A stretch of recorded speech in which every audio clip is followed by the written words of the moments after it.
I woke up the day that the reciprocal tariffs came into play and I said, is this a dream? Is this a bad dream? Or is it a good dream? Is this where we should be going? Right now, everyone's drinking from a fire hose, including customs. And if companies want to stay, frankly, in business and working with each other, they're going to have to look beyond the corners of their agreement and say, okay, let's renegotiate this. Hello, everyone. My name is Allison Brooks, and I am the content manager at Ship4wd. Thank you so much for tuning in. We put together this conversation to help importing businesses make sense of the latest and what seems like nonstop shifts in trade policy. There's confusion, concern, and a constant stream of questions. What do these new tariffs mean for my business?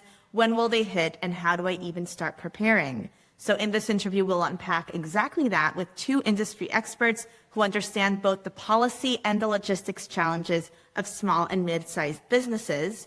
And I am honored to introduce our guests.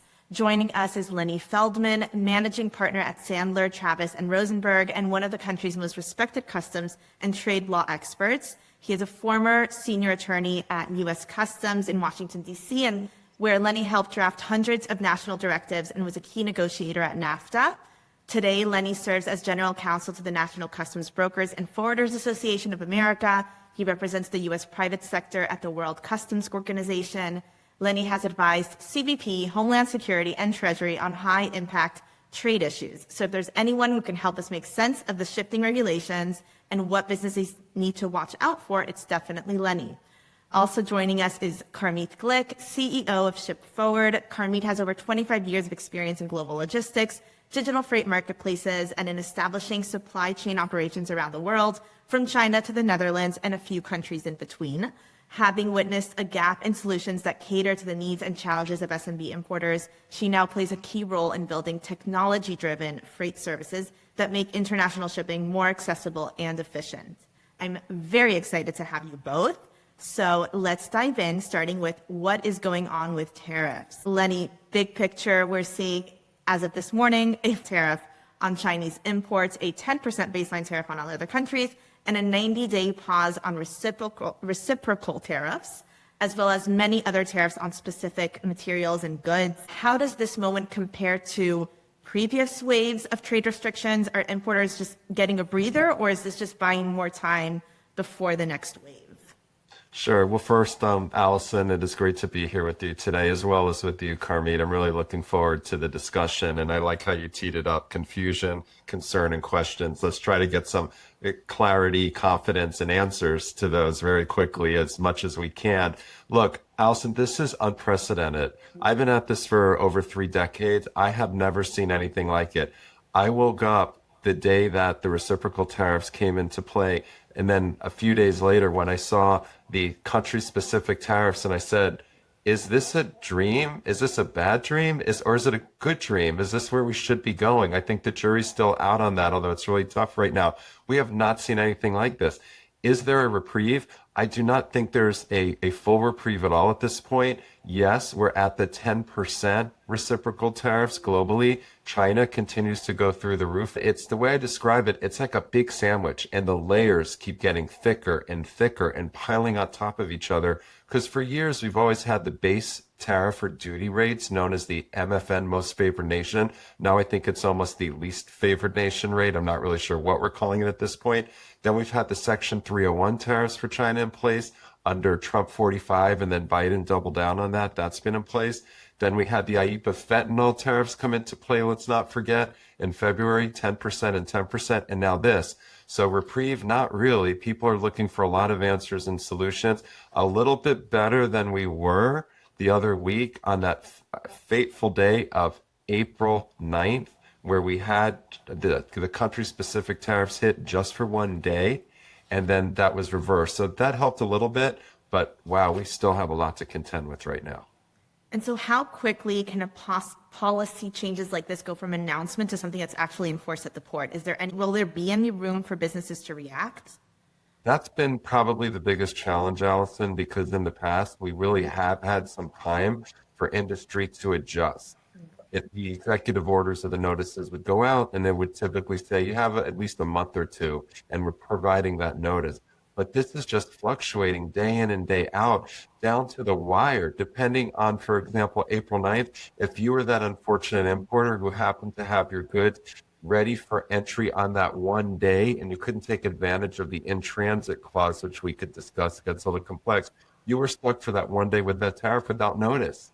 So that's just one example of what we've been seeing. So it's been very, very difficult. It's been going and moving forward at such a velocity without that type of notice we've seen before. I'm going to add one thing.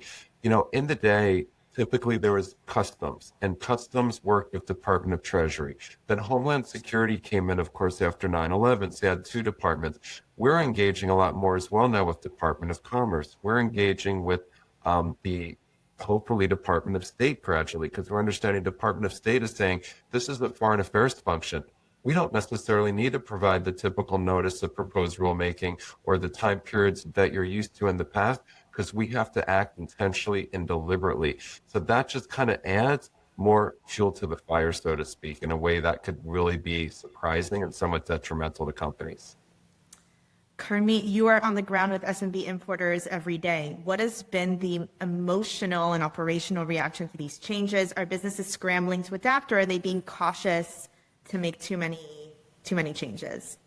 Well, first, I'm so happy to be here, and thank you, Lenny, for joining us. It's such a pleasure to discuss this hot topic with an expert as yourself. We have seen all variety of expressions coming from the customers. Some have completely stopped shipping at the moment and waiting for a few weeks to understand what's going to happen.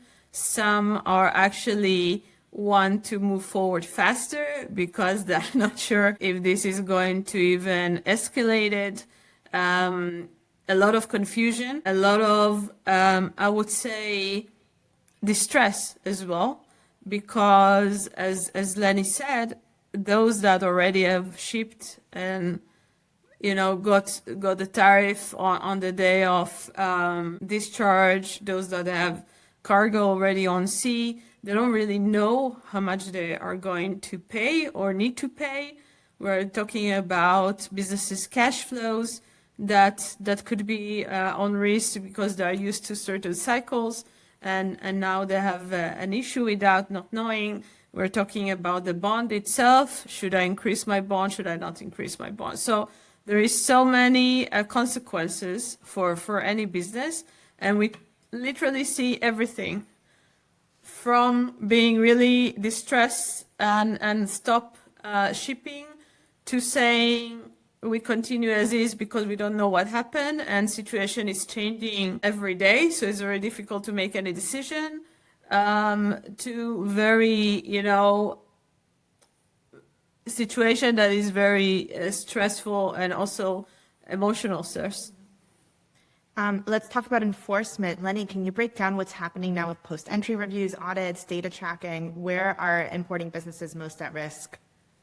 Yeah, it's a very interesting question, Allison, because first off, I want to share, as Council of National Customs Brokers and Forwarders, we just were together in Phoenix for our annual conference, and we heard from the acting commissioner, and there was a lot of enforcement discussion in his message. He said it was about national security, economic security, America First trade policy, building up the U.S. manufacturing base, and we have to look at enforcement. The government has to look at enforcement to make sure that there's no cheating, that parties are playing by these rules, these evolving rules. And someone had to stand up and say, can you mention anything about facilitation? And of course he said yes. Well, facilitation goes with security, but it was only when he was prompted to do that. We're not necessarily seeing yet the enforcement on the IEEPA reciprocal tariffs because they're so new, but we're very concerned that it's right around the corner. There are folks who are looking at maybe doing some things that might come back to bite them in the next few weeks or months once customs catches up. Right now, everyone's drinking from a fire hose, including customs, and they get it. And they are rejecting entries if they feel that it's not entered properly. That's not enforcement yet. But what we're talking about is that type of cleanup that's going to occur, because mistakes absolutely are going to be made. We're not even sure exactly what the rules of the road are yet. So there's going to have to be that type of audit, that review. And I'm really putting it out there to companies. as the information gets clear, as you look at those frequently asked questions that are answered on cbp.gov, and you see you might have done something incorrectly, you have to do your self audit. You have to do your self cleanup before customs does it for you. And then they not only will ask you for back duties, but penalties as well. So again, word to the wise, start doing your cleanup as you're getting your bearings, knowing that customs is truly going to be enforcement oriented. Wow. So that kind of leads me to two questions, because most of our SMB customers don't have in-house custom teams, which leaves them very vulnerable to these kinds of sudden policy changes. So outside of costs, are there lesser known changes that they should be aware of? And then you mentioned ideas. What kind of ideas or strategies around tariff reduction have importers floated that concern you? Are there tactics that seem clever on paper but carry hidden risks? There sure are. Okay. So one I'm hearing about is, hey, we have maybe a related company we work with overseas. We have a parent company in Europe, or even better yet, China, and we're a related company in the United States. Why don't we just adjust the price a little bit so that it's going to reflect a lower price that's going to be declared at customs, where there are very stringent rules and requirements regarding related party pricing and what is acceptable to adjust those prices, and when it gets out of whack, so it's no longer considered an arm's length transaction, a true market value. So that could be a real recipe for disaster. I'm also talking to a lot of entities and companies that are looking to create, like you've heard of the pop-up stores or shops, a pop-up importer. Hey, let's put one in the United States who we haven't worked with before. Or you know what? Let's put one overseas in China, a non-resident importer, and make them an importer. And they really don't have an office. They really don't have employees, but we'll just put them in paper to kind of say, okay, we've created a lower price sale abroad or even into the US.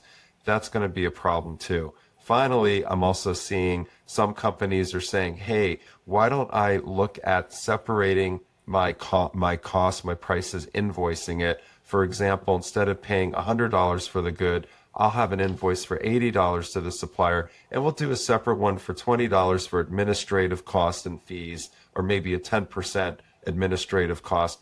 That's a little too cute. You know, there are some ways that you can cost shift, as we call it, legitimately, but just to say 10%, it's not going to come out exactly to 10% on the dot. That's going to be a red flag for customs to say, why did this just decrease 10% all of a sudden? What are those costs? Is there something funny going on? So those are the kinds of things, Allison, that I'm hearing about, which concern me. Right. Carmit, are you seeing customers trying to restructure their supply chains, and how? Are they mostly focused on short-term tactics, or are they really thinking long-term? Most definitely. I mean, we are seeing customers already, even before the announcement of the tariffs, predicting that Trump will impose tariffs on customs. They already have shifted supply chain to Asian Pacific countries like Cambodia, Vietnam, and Thailand. We have seen that quite a lot. Also India. Then they got really surprised when the tariff was announced to all of these countries, at least initially, even higher tariffs to Asia Pacific than China. That was very confusing because they have prepared for, I would say, a month already to those tariff announcements. So that kind of shook them up a bit, I would say.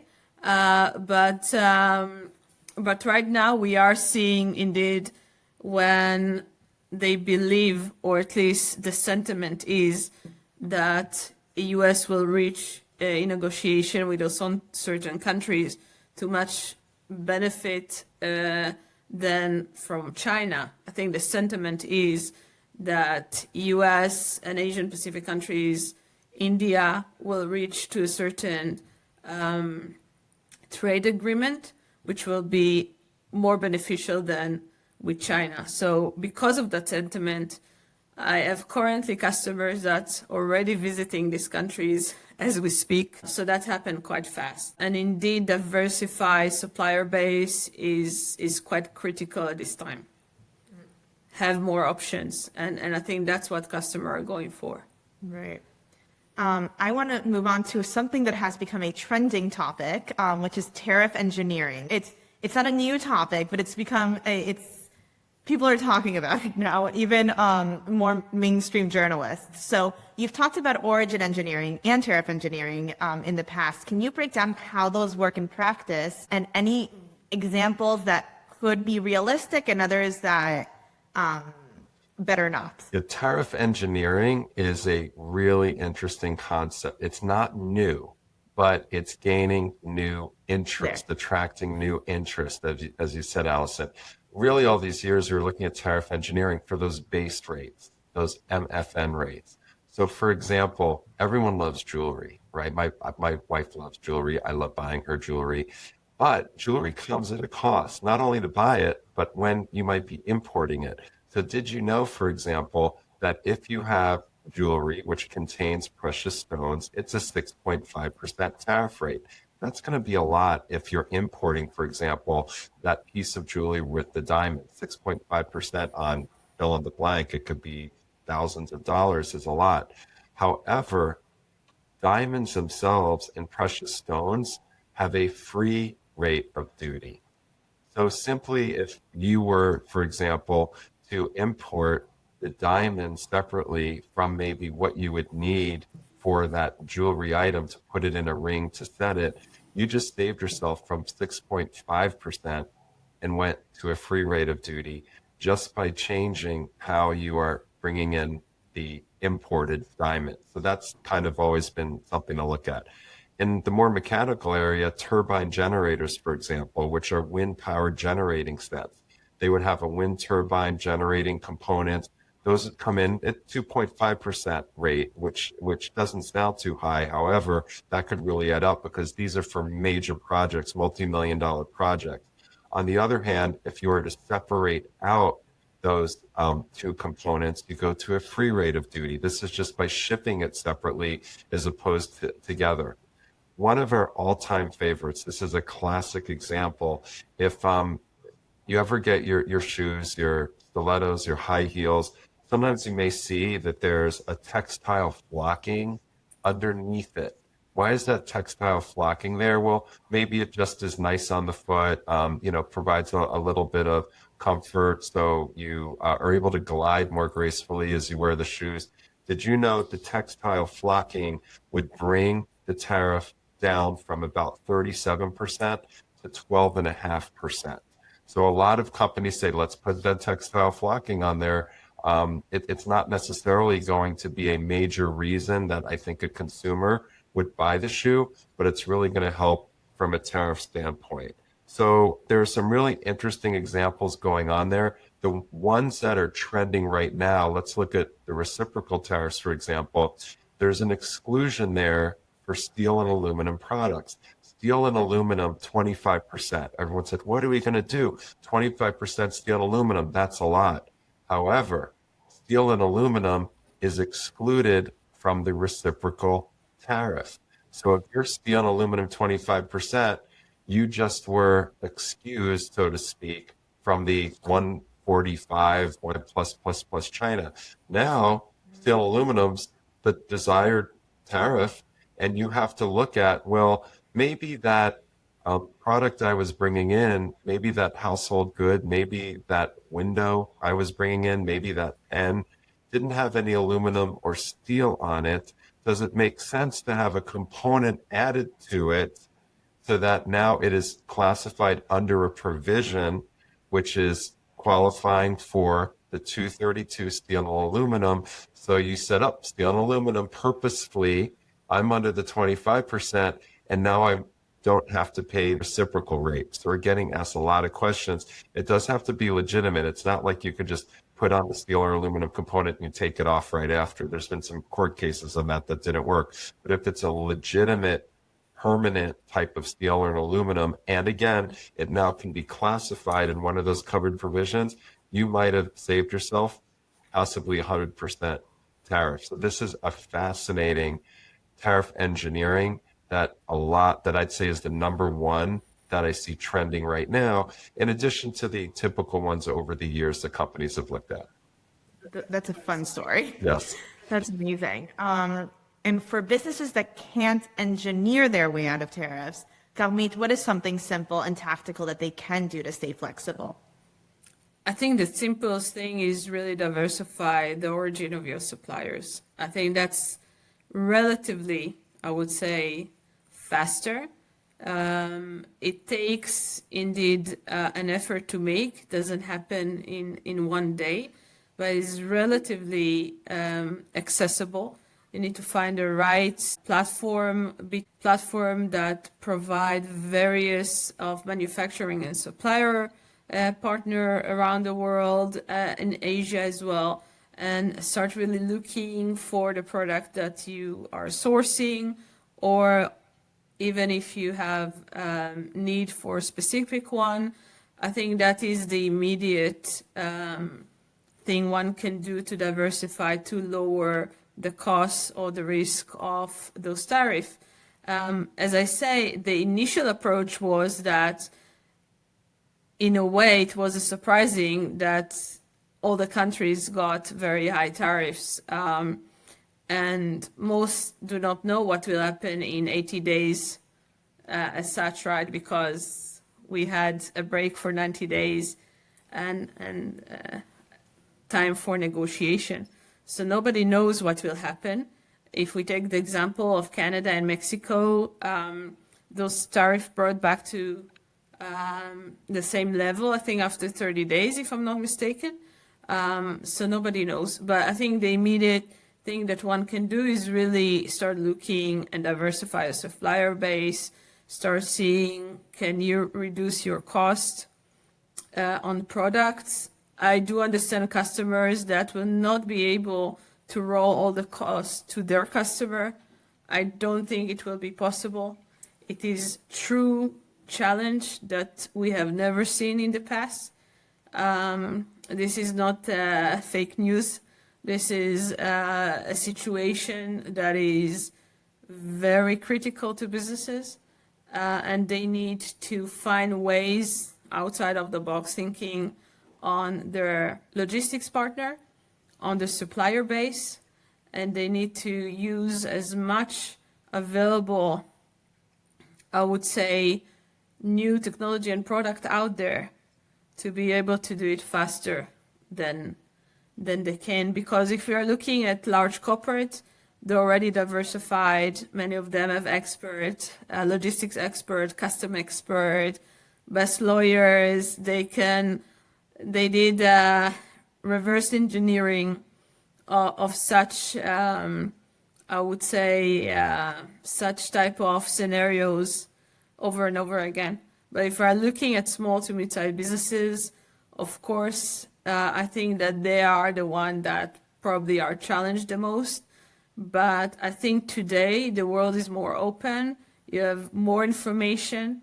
You have a lot of partners on the logistics side, on the manufacturing side, on the sourcing side, that one can use to gain more knowledge and decide the best approach for their business. Right. I think the best medicine for the panic that this is to just know more, to get in touch with partners that can help you through it. Before we get to questions submitted by our users, I'm curious, Lenny, what questions have you received the most from your clients about these new tariffs? And then maybe if you can give advice on low effort, high impact tactics that businesses can consider from a legal policy perspective. Sure, absolutely. So yes, I've been getting a lot of questions along the lines of what Carmit was saying. When do I find myself in a situation where I could change that country of origin, where I go from China to Cambodia or Vietnam or Mexico? Look, Mexico and Canada, at the end of the day, well, I want to say the end of this day, were given a gift by the administration. We thought that there is going to be a 25% tariff, I think as Carmit was referencing. And then a few days later, oh, we have a deal. The border's secured. The border's never seen such a low amount of traffic, especially in the southwest border. I was at the border at Laredo, and I saw with my very eyes how both the Mexican and U.S. governments were working together to really inspect more than I've ever seen for fentanyl, for any individuals who were coming over unlawfully. I've never seen it like that. So they were giving a gift. So a lot of people say, okay, it's game on there for the USMCA, formerly NAFTA, duty free. How am I able to take some of the operations, maybe the finishing operations I was doing in Monterrey or Querétaro, and making that now a country of origin, Mexico, as opposed to China? So we're getting asked a lot of those questions, a lot of interesting scenarios. We're also getting asked, on the other hand, how do I legitimately lower my value? So that maybe I'm stuck in China for now. I'm not able to diversify in this way yet. It's in my 1 year, 2 year plan. We'll see where it goes. But right now, what can I do? And there is legitimately a program called First Sale. And First Sale says, for example, if you have a Chinese manufacturer, let's say, who is selling at $8 a unit to a Hong Kong trading company, the Hong Kong trading company, for example, selling to the U.S. importer at $10, you actually can use that first commercial invoice price, the $8 instead of the $10. If you show that you have the 2 sales, 2 commercial invoices, 2 purchase orders, proof of payment, all the way through the United States. Our firm was the firm that litigated this successfully in the Court of International Trade in the 80s. Customs thought it was fraud. They came against our importer client, a tailor in Hong Kong, and said, this is fraudulent for you to use this value. The court said, not only is it not fraudulent, it is a viable way to present a sale for export, a lower price to customs. What they did, they stumbled into something that's legal. They could take the opportunity to do that. It was not fraudulent.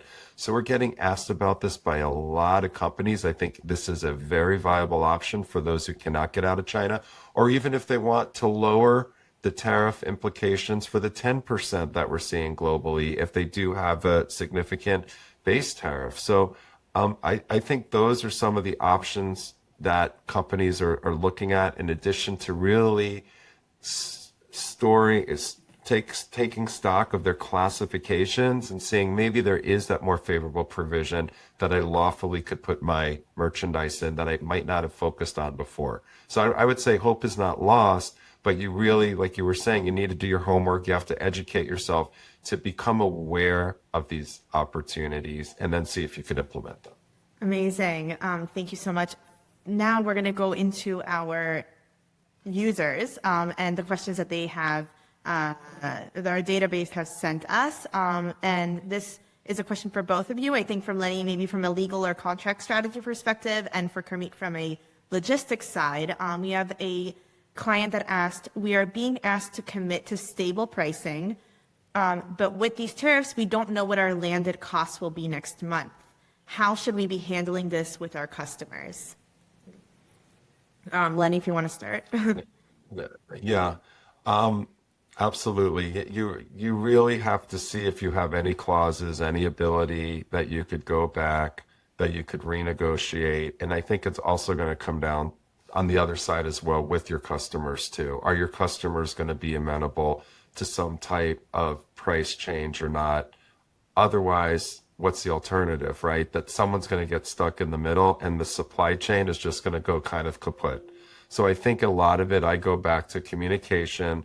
I go to the commercial relationship, to be completely honest. To what extent you want to maintain that relationship with your foreign supplier, they understand what the challenges are, and with your customer, so that maybe you're able to split somehow the impact of the tariff throughout the supply chain.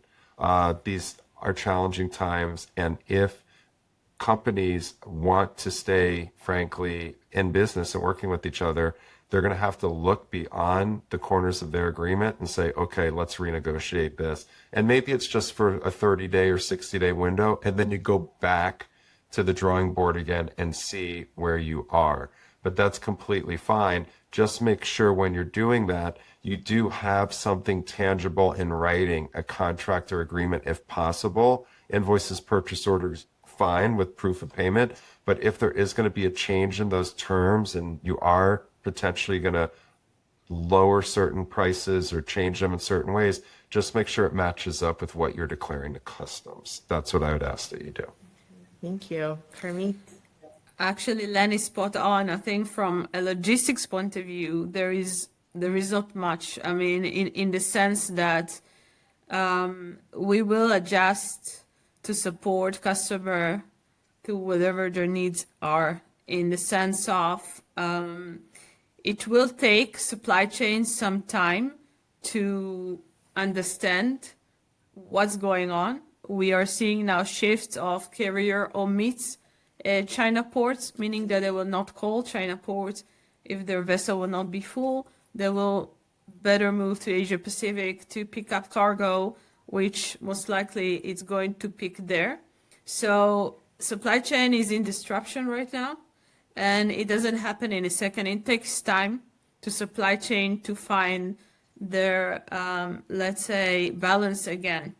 But they will adjust, depend on the situation. So they will find a way, exactly what we have seen with COVID, exactly what we have seen with the war in the Middle East. Eventually, there will be some disruption, but when the supply chain and when the carriers, well, logistic company will see where is the demand is coming from, going to, they will adjust to it. But definitely, I echo what Lenny was saying. You must renegotiate again with your supplier, also with your customers, both end. This is very public. Everybody understands the situation.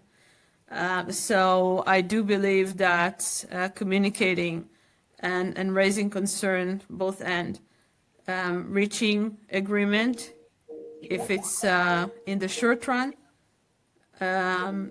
and maybe long term could be something different, but definitely reach out and see how you can work it out together. Yeah. And Lenny, a question for you. The user has asked, if we know a new tariff is coming, is it still worth rushing shipments in advance, or has that strategy lost its value? I've been encouraging companies to go along the lines of a two-part analysis. That's what it boils down to. First off, what's your date of entry, right? So let's look. I'm starting to get questions about July 8th. People are calculating it out and saying, okay, is it possible that tariffs are going to go up? If July 8th is the date, question number one you should ask, will your goods be entered into the U.S. by July 8th? If they are, then it looks like, we can't make promises that you're going to be in this current situation. I can't speak for China, but globally it looks like 10% you're okay. If you are looking at entering it after that date, then it means, all right, you might be subject to that next increase. So then we go to the second part of the analysis. What was your loading and in-transit date?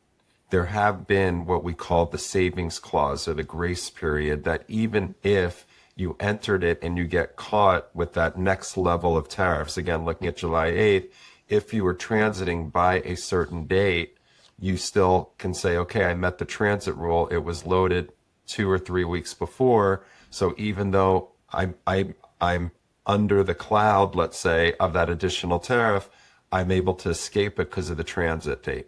We don't know what those tariffs are going to look like. We don't know if it will be July 8th. Will it be a little bit sooner? Will it be a few days later? So we don't know the entry date. And we don't know if there's going to be an in-transit grace period yet. So yes, I would say if you are able to get your merchandise in before the 8th, looks like you're going to be safe. On the other hand, if you think you won't be able to, but you are able to get it loaded and transiting sooner as opposed to later, that may give you kind of an escape valve, which we saw some companies definitely take advantage of already for the first round, the April 5th. Maybe they got it in April 7th or 8th, but they were transiting already, so they were able to escape the first 10%, the first round. And of course, maybe although they had that fateful day of April 9th, they already had it in transit, so they didn't even become subject to the increase. So I would say look at those two possibilities, and I think, Allison, it's a good point. People need to start forecasting and seeing how far out they could at least get it loaded, even if they can't enter it by that date. I remember last year, there was early Christmas shipping. It was in June, July. Now we're going to see it in May. Right. Yeah, absolutely. Absolutely. Carmit, so What are options? And you mentioned cash flow. What are options for SMBs who want to rethink their approach but don't have the scale or leverage to pivot very quickly? I think the immediate solution is to choose a partner that also can provide you some credit terms, some net terms that is after goods arrive, so you can balance out your cash flow. And there are solutions like that in the market. There are players that provide you that. And I think that's definitely something one should look at, because we know that small to mid-sized businesses normally leverage their cash flow. They need to pay for the goods. They need and don't get back the cost of goods or the price from their customer immediately. So that takes some time as well. So I'm a bit fearful for those type of businesses that going to find themselves in a certain problem when the goods arrive. We also see increased concern about cargo being abandoned at the U.S. I think that's also an option that exists, of course, because businesses thought that they will get the cargo in a certain cost. They've leveraged their cash flow, and now they're in a situation that they cannot release the cargo.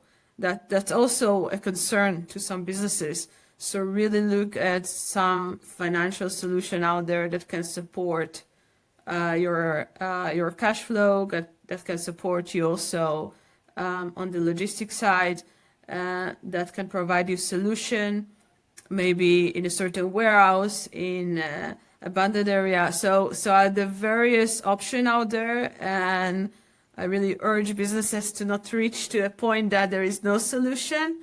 Reach out to parties that can help you with these concerns. One more question for Lenny. For companies that haven't done an internal review, customs review in the last year or two, what is the best place to start? What's a reasonable frequency for doing internal audits? First, you would start with your ACE data, your automated commercial environment. I tell people that's your customs import entry rap sheet, kind of jokingly, that everything that you've imported is going to be recorded with customs, and you personally, individually, or through your broker should be able to get a report issued that shows you the harmonized tariff schedule numbers you're using, the duty rates associated with that, what you're paying, and looking for those pain points. What are your top items, the top tariffs you're using? Are there some that are higher where there may be an opportunity to go lower? What are your countries of origin looking like? I've even had some companies go through that and say, wow, we didn't even import this stuff. And someone else was using their importer of record number, which is pretty scary. So you start there. You start there. But it's a treasure trove of information. Then if you have the right people on your team, you could start looking at, go through the basics, classification, value, origin, any preference programs, the tariffs that are coming up, to see what your options are. A lot of times you may want to consult with your broker, with counsel, to walk you through a compliance review, not only to see what you might have not done properly in this era of changing trade requirements, but also where you might have missed opportunities. I think now's a great time to do that. I also would say at the same time, you also want to look, and Carmit mentioned this, and I don't want to pass over this, the way that you are entering your merchandise, the different entry types, and the use perhaps of bonded facilities or in-transit opportunities or temporary importation bonds. These are amazing low-hanging fruit opportunities that everyone should be considering. Case in point, let's say despite the entry date, despite the in-transit, for the 3 days that we had the 25% tariffs for Canada or Mexico, or the 1 day we had the country-specific tariffs, you would have said, hold on a second, I'm going to put my merchandise into a bonded warehouse. That lets you, I explain, that's kind of like your tornado cellar, as the to seek refuge as a tornado is passing over you. You come out a day or 2 or 3 or 4 or 5 later, and the tariffs were gone. You would have then been entering your merchandise for consumption based on that day when the clouds had parted, the sun shining again, and the tariffs are gone. So I told folks, I sometimes say I told you so, even before the Mexico-Canada, I was telling some customs brokers, importers, consider a bonded warehouse. This is a president who likes to make deals, and the deals happen very quickly, maybe a day or two or three later. Consider a bonded warehouse, although you see the 25% going in, it might not last. And then when the second round was coming, back to reciprocal tariffs, going up to all the countries, I said, really consider a bonded warehouse for that day. Who knew it would only be a day or two or three, because that might be changed and negotiated, and it was a day later. A bonded warehouse would have let you been able to bring your merchandise in, but hold off on the application of the duties that apply when you come out. So these are the types of things you should be looking at to see, not only on your tariffs, your country of origin, your classification, but even the entry types that you're using or might not being taken advantage of. So before we wrap up, I do have one last question, because I kind of want to take, if all of this was too overwhelming and they want to listen to this 2 times, but they have to take away one thing, what is one piece of advice to SMB importers that are trying to just stay steady through all of this, that they could take away from this conversation? I would say resilience. Just really being a business owner, it's tough. Our environment is becoming tougher and tougher. And resilience in the sense of knowledge, get in touch with reliable partners on the supply chain, on the custom side, that can give you various of solutions. Some of the solution we presented here as well on this talk, which are really low-hanging fruits that can support. It will not save everything. It will not, eliminate all the issues, but it definitely can help businesses to sustain and look for those shining days. I would say stay informed and educated. Make sure that you are participating at industry events. I think it's very productive to be in a room with other folks who are having the same issues and talk them through at lunch, at breakfast, in between panels. I sometimes have said virtual is good, but now I found that when I walked into the National Brokers Conference and left a few days later, we had such amazing discussions because we were together in a room. So I think that's important, but if you can't, stay informed. Make sure you're on those news feeds from customs, from whether it's our firm or other firms or consultants, the daily news breaks that are coming out. We have a trade and tariff resource page that is updated every day. You just go onto our website, you're going to find that. And then because you're informed, because you're educated, then I'm going to say be creative. Reconfigure your supply chain. Supply chains need to be comply chains, but they also can be opportunities for amazing creativity within lawful bounds if you do it properly. So really think out of the box, but keep your eye on what you need to do to stay in the box legally as well. Lenny, Carmit, thank you both so much for being here and for making this very complex and confusing topic a little bit more manageable. And to everyone watching, if you have made it to this point, it means that this must have been helpful to you, and we are so glad. If you would like to learn more about how Ship4wd supports SMB importers with our expert support and digital booking tools, please visit ship4wd.com or get in touch with our team. You can also follow Lenny and Carmit on LinkedIn, and you can always write to us on any of our social channels if you have any questions. If there's another way, Lenny, that they could reach out to you and you want to mention it. Yeah, feel free to email me, lfeldman@strtrade.com. Between me and my assistant, we will make every effort to speak with you or have one of my 75 plus colleagues around the globe, including in Hong Kong and China, reach out. And like I said, follow us, get our webinars, go onto our website. We have a daily trade report that goes out. I encourage you to do that just to be educated. Thank you. Thank you so much. Thank you.